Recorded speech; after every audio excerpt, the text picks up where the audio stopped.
नमस्कार साथियों। आज का हमारा टॉपिक है कर्म कारक। पिछले वीडियो में अपन ने कर्ता कारक के बारे में पढ़ा था। आज अपन पढ़ेंगे कर्म कारक। कर्म कारक जो है उसका सूत्र संस्कृत में कर्तु रिप्सित तमम कर्मम। कर्म कारक है, इसका सूत्र है कर्तु रिप्सित तमम कर्मम। अगर अपन व्याख्या करते हैं इसकी, देखो, इप्सित तमम कर्म, तीन शब्द निकल के आते हैं इसमें।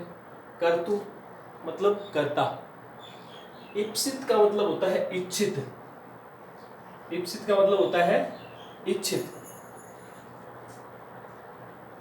कर्म यानी कर्म, कर्ता जो है उसके द्वारा, कर्ता के द्वारा जो इच्छित है, कर्ता के द्वारा जो इच्छित है उसे क्या कहा गया है?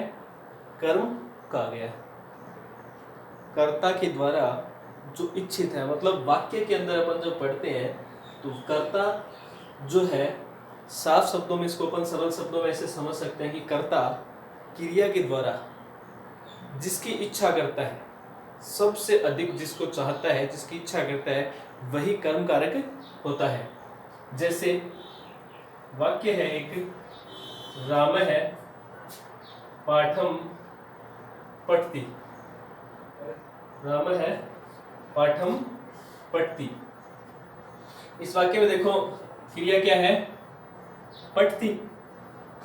पठति क्रिया जो है उसका कर्ता कौन है? राम। अब राम जो है पढ़ने की क्रिया कर रहा है। इस पढ़ने की क्रिया के द्वारा वह क्या पढ़ना चाहता है? क्या चाहता है? उसका सबसे अधिक इच्छित क्या है? पाठ। वो क्या पढ़ना चाहता है? पाठ को।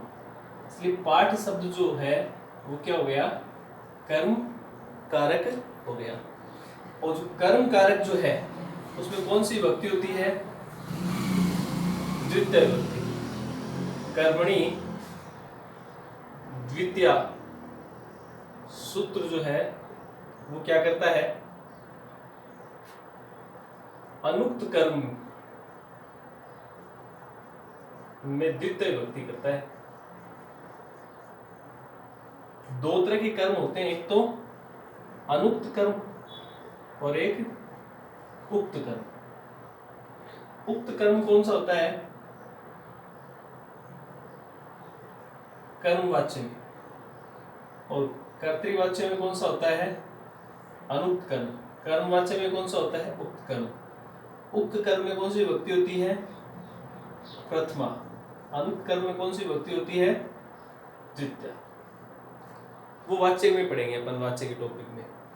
कर्मणि द्वितीय सूत्र क्या कहता है? अनुक्त कर्म में द्वितीय विभक्ति होती है। तो इसी तरह एक एग्जाम्पल देखो अपन और बनाते हैं। हिंदी से एक वाक्य लेते हैं अपन, राम जयपुर जाता है। राम जयपुर जाता है। अब राम शब्द जो करता है, पिछले में अपन ने पढ़ा था कर्म का कर्ता कारक पढ़ते हुए कि कर्ता में कौन सी विभक्ति होती है? प्रथमा। राम है। जयपुर जो है उसको अपन एक बार देखो जयपुर लिख लेते हैं। जाता है इसका मतलब गच्छ धातु का प्रयोग होता है, और ये प्रथम पुरुष का एक वचन करता है, इसलिए एक वचन की क्रिया लग गई गच्छति। अब राम क्या है इस वाक्य में? कर्ता। कर्ता क्या काम कर रहा है? जाने का। कर्ता जो है वो जाने के द्वारा उसका इच्छित क्या है? इच्छित सबसे अधिक इच्छित क्या है? जयपुर। इसका मतलब जयपुर इस वाक्य में क्या हो गया? कर्म कारक। जयपुर इस वाक्य में क्या हो गया? कर्म कारक। और कर्म कारक में कौन सी विभक्ति होती है? द्वितीय। इसीलिए अपन यहाँ पे क्या बना देंगे? इसको द्वितीय विभक्ति कर देंगे, सब क्या बन जाएगा? जयपुरम। राम है जयपुरम गच्छति। ठीक है। कर्तु रिप्सितम, देखो परिभाषा सूत्र, एक बार इसको फिर रिपीट कर देता हूं आपको। कर्म कारक का सूत्र है, परिभाषा सूत्र, कर्तु रिप्सितमम कर्मम। कर्तु यानी कर्ता, इप्सितमम का मतलब होता है सबसे अधिक इच्छित, सबसे ज्यादा इच्छित। कर्म यानी कर्म, उसकी कर्म संज्ञा होती है। तो कर्ता जो है, कर्ता का जो सबसे इच्छित होता है, सबसे ज्यादा चाही गई वस्तु, सबसे चाहा गया जो है, वही क्या होता है, कर्मकारक होता है। वाक्य में अपन ने पढ़ा पहले में कि राम पाठ पढ़ता है, तो उस पढ़ने की क्रिया के द्वारा उसका सबसे अधिक इच्छित कौन है, पाठ है, इसलिए पाठ शब्द क्या हो गया, कर्मकारक। यहाँ पे क्या था, जाने की क्रिया के द्वारा उसकी इच्छित क्या है, जयपुर में कहा जाना चाहता है, जयपुर, इसलिए यहाँ पे क्या हो गया, कर्मकारक। और कर्मकारक में विभक्ति कौन सी होती है, द्वितीया, इसलिए यहाँ पे क्या शब्द बन गया, राम है जयपुरम गच्छति। ठीक है,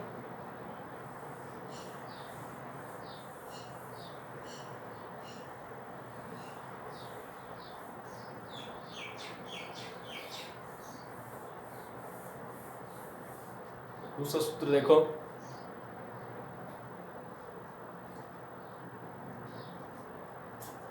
अधि सिंहस्थासाम करना, अधि सिंहस्थासाम करना। अधि, अधि मतलब अधि उपसर्ग, अधि उपसर्ग के बाद में सिंह, स्था और आस, ये धातु आती होती है। सिंह मतलब सोना, स्था मतलब ठहरना, आस मतलब बैठना। सिंह मतलब सोना, स्था मतलब ठहरना, आस मतलब बैठना। अधि उपसर्ग के बाद में इन धातुओं का जब प्रयोग होता हो, इनसे मिलकर जब शब्द बनता हो, तो उसके आधार में कर्म संज्ञा हो जाएगी।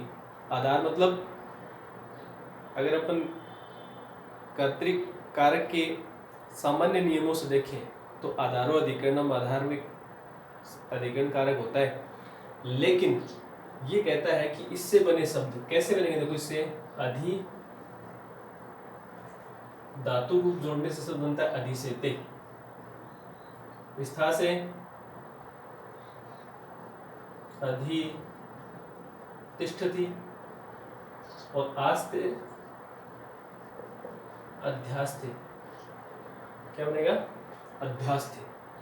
अब अपन इनके रूप बनाते, देखो अगर इनको सामान्य अपन देखें, हरि, एग्जाम्पल इसका अपन देखते, देखो हरि वैकुंठ में सोते, हरि मतलब भगवान विष्णु वैकुंठ में रहते हैं, उनके रहने का स्थान रहते हैं, सोते, हरि वैकुंठ में सोते हैं। तो हरि कर्ता है, कर्ता में प्रथम विभक्ति होती है, शब्द क्या बन गया, हरि। वैकुंठ में और पर में सप्तमी विभक्ति होती है यहाँ पे सामान्य नियमों से, लेकिन इस कारक में अधि उपसर्ग के बाद में अगर अपन इस धातु का प्रयोग करेंगे अधिसेते,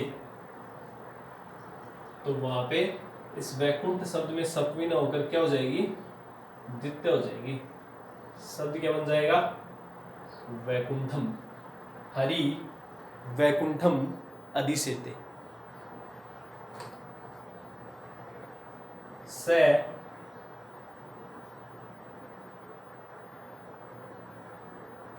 पंथानम,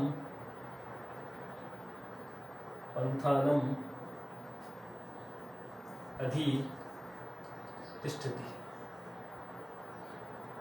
वह रास्ते में रुकता है, रास्ते में ठहरता है, रुकना या ठहरना अर्थ है। पंथानम यानी रास्ता, द्वितीय विभक्ति लगाने शब्द क्या बना, पंथानम, क्यों लगाया, अधि उपसर्ग के पहले, अधि उपसर्ग पहले रहने पर और तिष्ठ धातु से पहले अधि उपसर्ग रहने पर पंथानम शब्द जो है उसमें उसके आधार में अपन ने क्या कर दी, यहाँ पे द्वितीय विभक्ति।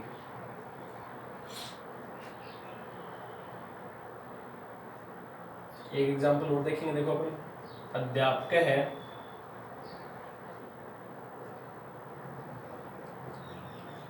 आसंध्याम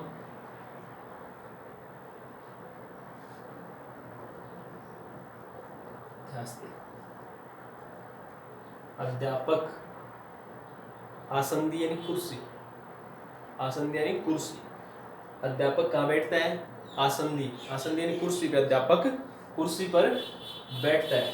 इन तीनों ही वाक्यों में देखो अधिउपसर्ग सींग धातु, अधिउपसर्ग तिष्ठ धातु, अधिउपसर्ग आस धातु।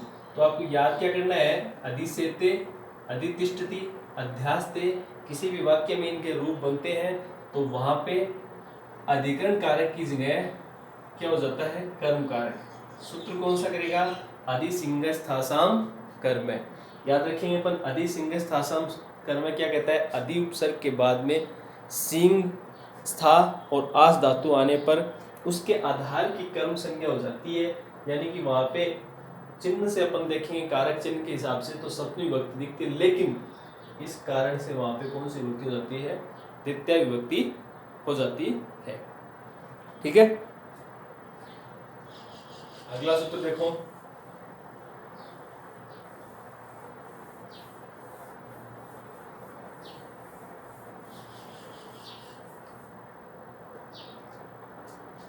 अभी निवसश्च,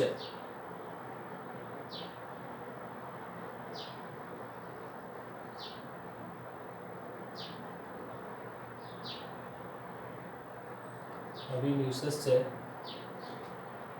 अभी उपसर्ग प्लस नि उपसर्ग के बाद में विस धातु आए, अभी उपसर्ग, नि उपसर्ग, विस धातु, ये दोनों क्या है, उपसर्ग, ये क्या है, धातु। इस धातु से पहले दोनों उपसर्ग साथ में आए तो वहां पे सप्तमी विभक्ति ना होकर द्वितीय विभक्ति, वही नियम लगेगा, अधिकरण कारक का योग रहेगा, विभक्ति होगी द्वितीय। जैसे वह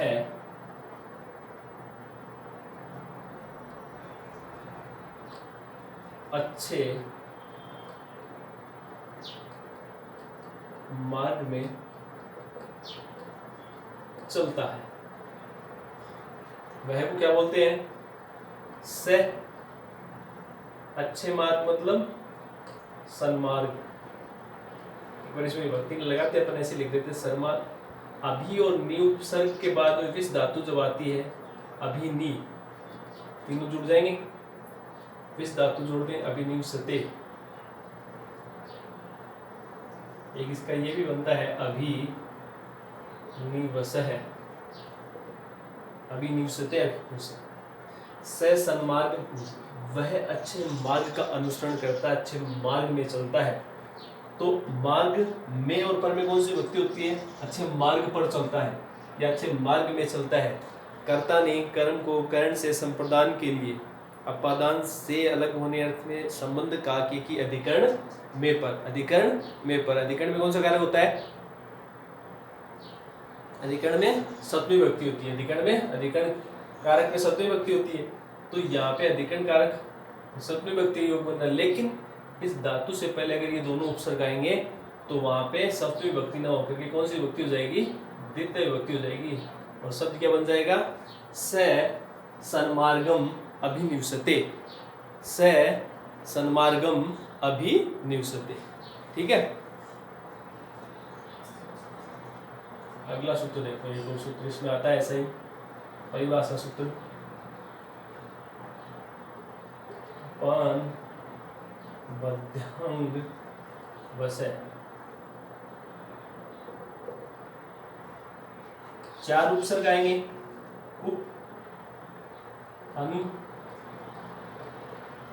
अधि, आ, धातु कौन सी, वस, वस का मतलब रहना, उप, अनु, अधि, आ और वस धातु। वस धातु से पहले इन धातुओं का, इनका प्रयोग होता हो तो वहां पे भी कौन सी विभक्ति हो जाती है, द्वितीय। कब हो जाती है देखो, पहले तो इनको याद करने का तरीका, वस धातु का मतलब रहना। अब शब्द क्या बनेगा देखो, उप में वस जुड़ेगा तो उपवस्ती, अनु वस्ती, अधि वस्ती, आ वस्ती। किस अर्थ में? रहने के अर्थ में, रहने के अर्थ में, वस धातु रहने के अर्थ में। से लिखते चलो, सीता महल में रहती है। सीता महल में रहती है, सीता महल में रहती है। में पद में कौन सी विभक्ति? सप्तमी। उसका क्या कर रहा है? ये निषेध, उसको निषेध कर रहा है। कब? बस धातु से पहले उपसर्ग आने पर। सीता को संस्कृत में क्या लिखेंगे? प्रथम व्यक्ति में करता है सीता। महल शब्द को क्या बोलते हैं? प्रासाद। एक बार इसमें विभक्ति नहीं लगाते पर ऐसे लिख देते हैं, प्रासाद। रहना, उपवस्ती, अनुवस्ती, अधिवस्ती, अवस्थी, कोई भी बना दो उसमें ही। अब अगर ये नहीं लगता यहाँ पे उपसर्ग, तो यहाँ पे विभक्ति कौन सी हो जाती?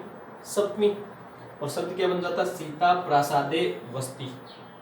लेकिन इस धातु से पहले उपसर्ग, अनु उपसर्ग, अधि उपसर्ग और आ उपसर्ग आने पर इस शब्द में विभक्ति कौन सी हो जाएगी? द्वितीया।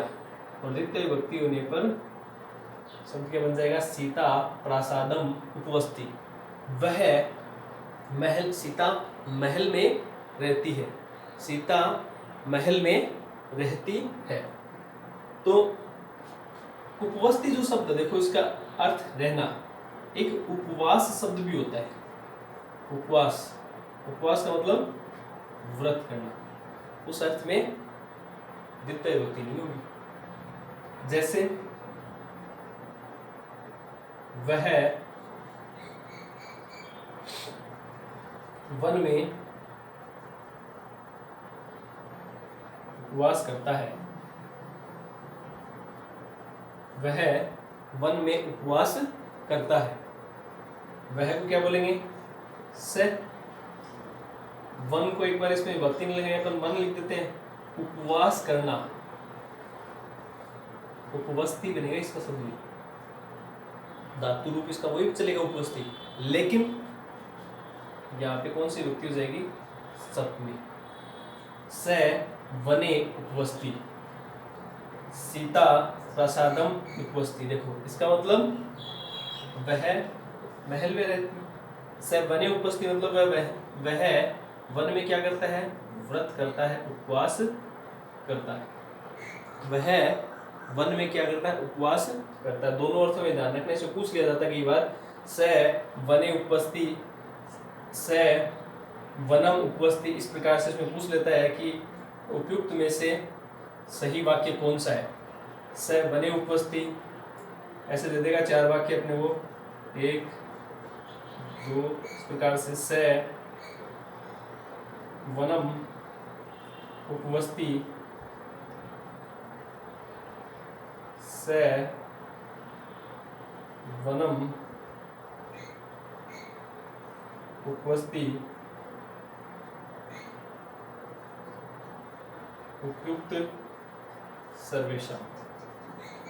उपयुक्त सर्वेषां, उपयुक्त पूछेगा उपयुक्त वाक्यों में से कौन सा उदाहरण सही है। उपयुक्त वाक्यों में से कौन सा उदाहरण सही है। जब ऐसे पूछेंगे तो देखो उदाहरण कौन सा सही है। से वने उपवस्ती भी सही है, से वनम उपवस्ती भी सही है। लेकिन उपवास करने अर्थ में वने उपवस्ती आएगा और रहने अर्थ में वनम उपवस्ती आएगा। तो क्या पूछेगा? ज्यादातर क्या देता है? उपान मध्यांग वसय सूत्रस्य उदाहरणम अस्ति। उपान मध्यांग वसय सूत्रस्य उदाहरणम अस्ति। इस सूत्र का उदाहरण कौन सा है? तो अपन बताएंगे वहां पे इस सूत्र का उदाहरण कौन सा है। से वनम उपवस्ती, इस सूत्र का उदाहरण कौन सा है? से वनम उपवस्ती। ठीक है, 3 सूत्र पढ़े अपन ने आज। देखो पहला कारक का, उसके बाद में 3 और पढ़े अपन ने। पहला था देखो कर्म कारक, कर्म कारक का परिभाषा सूत्र, कर्मणि द्वितीया से द्वितीय विभक्ति। फिर अभिनियुष्य, अभि उपसर्ग के बाद में अभि और नि उपसर्ग के बाद में विस धातु आने पर उसके आधार में द्वितीया। उप अनु अधि और वस धातु, उप अनु अधि आ उपसर्ग के बाद में वस धातु आने पर उसके आधार में द्वितीय विभक्ति। और उससे पहले अपन ने एक और सूत्र पढ़ा, उपान अधि सिंह स्था, अधि उपसर्ग के बाद में सिंह स्था और आस धातु के आने पर उनके आधार में भी क्या होती है, द्वितीय विभक्ति होती है। दोनों में दे के पूछ लेता है द्वितीय और सप्तमी दोनों में से इसमें सही बताओ, तो आपको कंफ्यूज नहीं होना कौन सा सही है कौन सा करेक्ट, ध्यान रखेंगे इस बात का, ठीक है।